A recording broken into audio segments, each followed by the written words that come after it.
Capítulo 13. Jesus prediz as calamidades e sinais que precederão a segunda vinda. Haverá falsos cristos e falsos profetas. Ele conta a parábola da figueira. E saindo ele do templo, disse-lhe um dos seus discípulos: Mestre, olha que pedras e que edifícios. E respondendo Jesus, disse-lhe: Vês estes grandes edifícios? Não ficará pedra sobre pedra que não seja derrubada. E assentando-se ele no Monte das Oliveiras, defronte do templo, Pedro e Tiago e João e André lhe perguntaram em particular: Dize-nos quando serão essas coisas e que sinal haverá quando todas essas coisas se houverem de cumprir. E Jesus respondendo-lhes, começou a dizer: Vede que ninguém vos engane, porque muitos virão em meu nome, dizendo: Eu sou Cristo, e enganarão muitos. E quando ouvirdes de guerras e de rumores de guerras, não vos perturbeis, porque assim deve acontecer, mas ainda não será o fim. Porque se levantará nação contra nação, e reino contra reino, e haverá terremotos em diversos lugares, e haverá fomes e alvoroços. Essas coisas serão o princípio das dores. Mas estai vós de sobreaviso, porque vos entregarão aos conselhos e às sinagogas. Serei açoitados e serei apresentados ante governadores e reis, por causa de mim, para lhes servir de testemunho. Mas é necessário primeiro que o Evangelho seja pregado entre todas as nações. Quando, pois, vos conduzirem para vos entregarem, não estejais ansiosos de antemão pelo que haveis de dizer, mas o que vos for dado naquela hora, isso falai, porque não sois vós os que falais, mas o Espírito Santo. E o irmão entregará à morte o irmão, e o pai o filho, e levantar-se-ão os filhos contra os pais, e os matarão.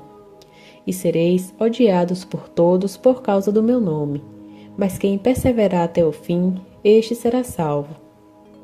Ora, quando vós virdes a abominação da desolação, que for predita pelo profeta Daniel, estando onde não deve estar, quem lê, entenda.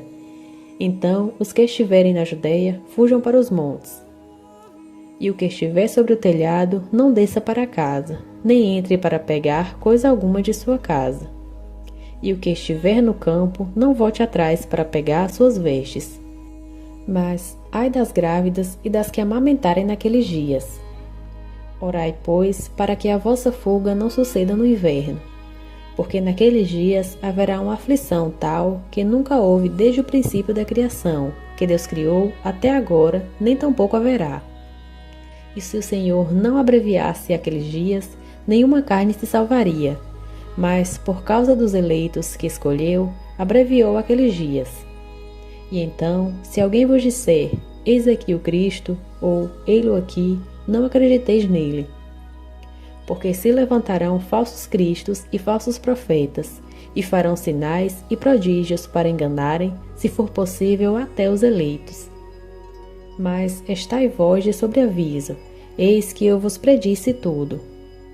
Ora, naqueles dias, depois daquela aflição, o sol se escurecerá, e a lua não dará o seu resplendor, e as estrelas cairão do céu, e os poderes que estão nos céus serão abalados. E então verão o Filho do Homem vir nas nuvens com grande poder e glória. E então enviará os seus anjos e ajuntará os seus eleitos desde os quatro ventos, da extremidade da terra até a extremidade do céu.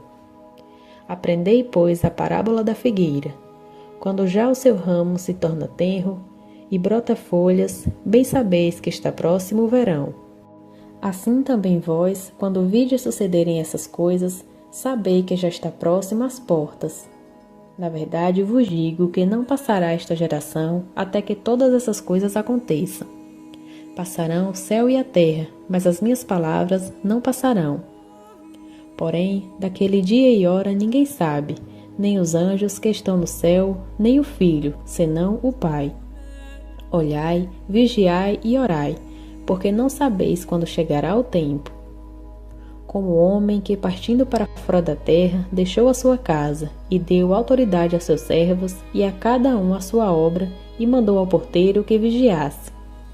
Vigiai, pois, porque não sabeis quando virá o Senhor da casa, se à tarde, se à meia-noite, se ao cantar do galo, se pela manhã, para que não venha inesperadamente e vos ache dormindo. E as coisas que vos digo, digo-as a todos. Vigiai. Capítulo 14. Jesus é ungido com óleo.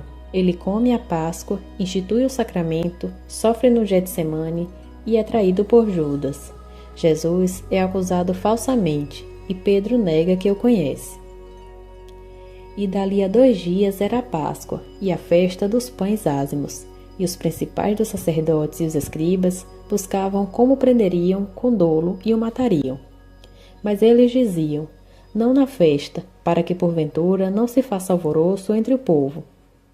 E estando ele em Betânia, assentado à mesa em casa de Simão, o leproso, veio uma mulher que trazia um vaso de alabastro, com unguento de nardo puro de muito preço, e quebrando o vaso, lhe derramou sobre a cabeça. E alguns houve que em si mesmos se indignaram e disseram: por que se fez esse desperdício de unguento? Porque podia vender-se isso por mais de 300 denários e dá-lo aos pobres, e bramavam contra ela. Jesus, porém, disse: deixai-a, por que a molestais? Ela fez-me uma boa ação. Porque sempre tendes os pobres convosco, e podeis fazer-lhes o bem quando quiserdes, porém a mim nem sempre me tendes. Esta fez o que podia, ela antecipou-se a ungir o meu corpo para a sepultura. Em verdade vos digo que em todas as partes do mundo, onde este evangelho for pregado, também o que ela fez será contado para sua memória. E Judas Iscariotes, um dos 12, foi ter com os principais dos sacerdotes para lhe entregar. E ele, ouvindo, alegraram-se e prometeram dar-lhe dinheiro. E ele buscava como o entregaria em ocasião oportuna.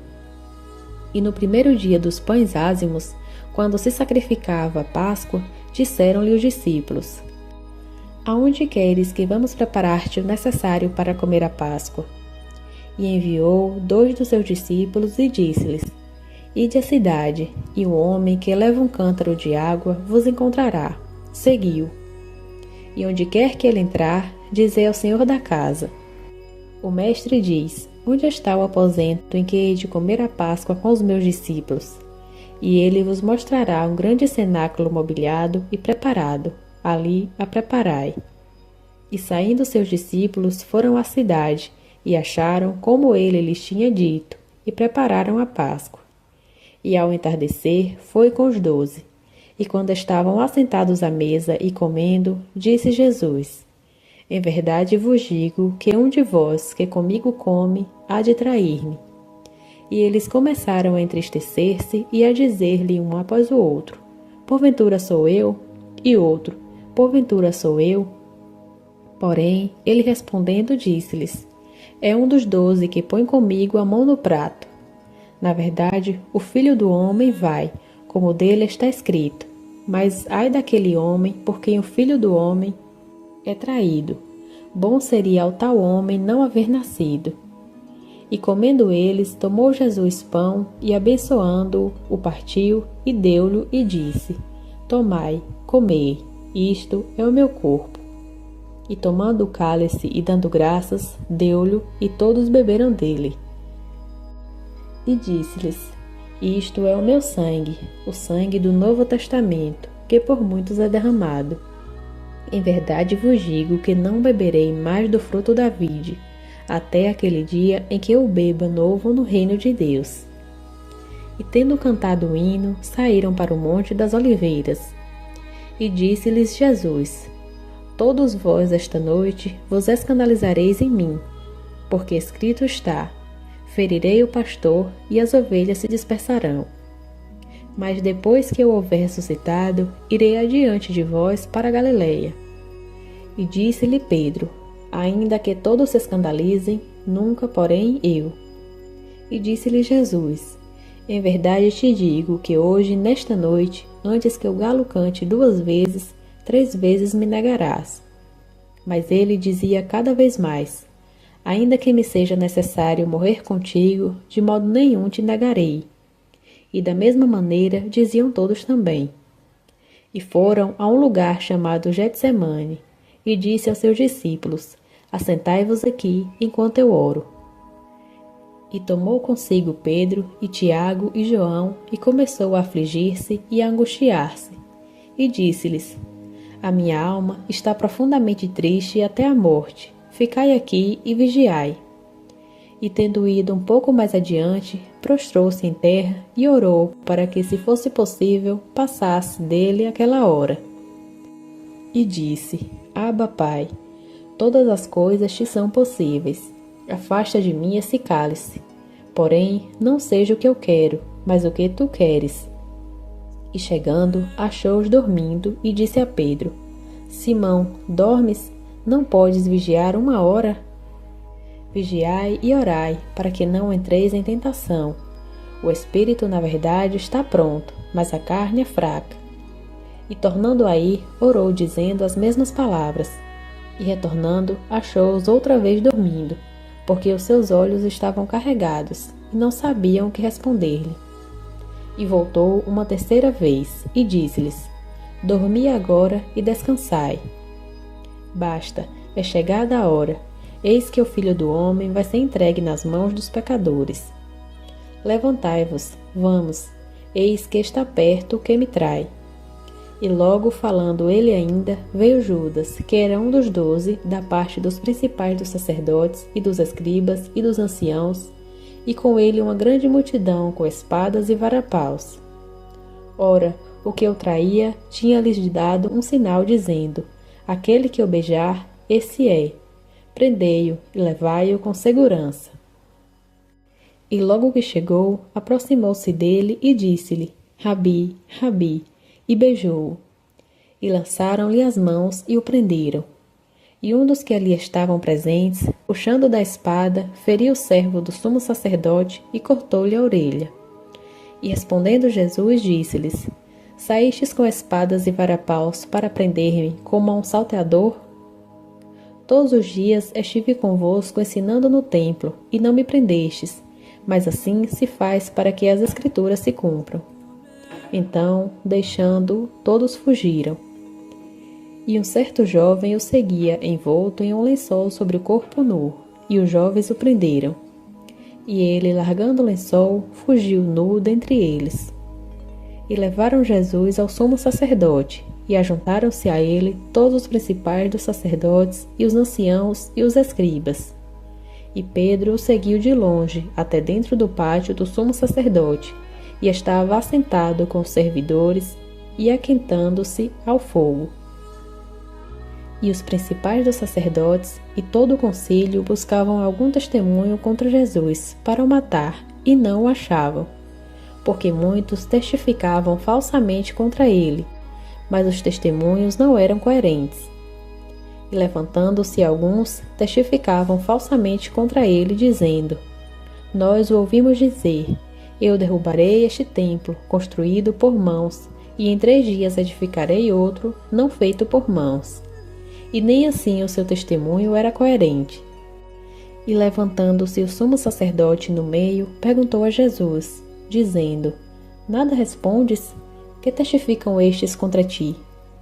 Mas ele calou-se e nada respondeu. O sumo sacerdote lhe tornou a perguntar e disse-lhe: És tu, Cristo, o Filho do Deus bendito? E Jesus disse-lhe: Eu o sou, e vereis o Filho do Homem assentado à direita do poder de Deus e vindo sobre as nuvens do céu. E o sumo sacerdote, rasgando as suas vestes, disse: Para que necessitamos de mais testemunhas? Vós ouvistes a blasfêmia. Que vos parece? E todos o condenaram como culpado de morte. E alguns começaram a cuspir nele, e a cobrir-lhe o rosto, e a dar-lhe socos, e a dizer-lhe: Profetiza. E os servidores davam-lhe bofetadas. E estando Pedro embaixo no átrio, chegou uma das criadas do sumo sacerdote. E vendo Pedro que se estava aquentando, olhou para ele e disse: Tu também estavas com Jesus Nazareno. Mas ele negou-o, dizendo: Não o conheço, nem sei o que dizes. E saiu para fora ao alpendre, e o galo cantou. E a criada, vendo-o outra vez, começou a dizer aos que ali estavam: Este é um deles. Mas ele o negou outra vez, e pouco depois os que ali estavam disseram outra vez a Pedro: Verdadeiramente tu és um deles, porque és também galileu, e a tua fala é semelhante. E ele começou a praguejar e a jurar, dizendo: Não conheço esse homem de quem falais. E o galo cantou uma segunda vez, e Pedro lembrou-se da palavra que Jesus lhe tinha dito: Antes que o galo cante 2 vezes, 3 vezes me negarás tu. E retirando-se dali, chorou.